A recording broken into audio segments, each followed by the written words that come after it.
Bu patsientimizga biorevitalizatsiya protsedurasini qilamiz.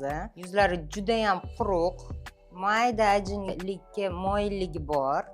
Bundoq qilib tekshirsanglar ham o'zinglar ham bilasizlar. Bundoq yig'ganinglarda mayda terilar yig'iladi. Turg'iri yaxshi emas. Platnets qilamiz. Xudo xolisa bir haftada chotki rezultat bo'ladi. Hozir biz birinchi o'rinda kletkalarni to'yintiramiz. Ikkinchi protsedurada уже yuzni holatiga qarab preparat подбирать qilamiz.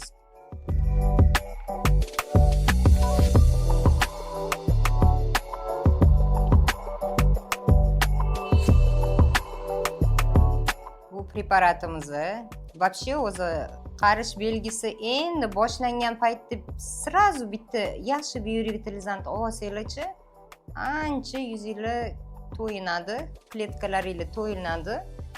Ajin tushmaydi точно.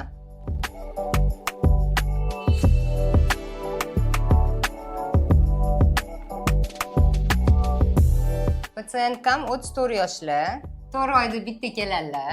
Birinchi kelgan holatlari bor rasmlari, turg'ir yo'q, elastiknost yo'q, kojani rangi xira bo'lgan.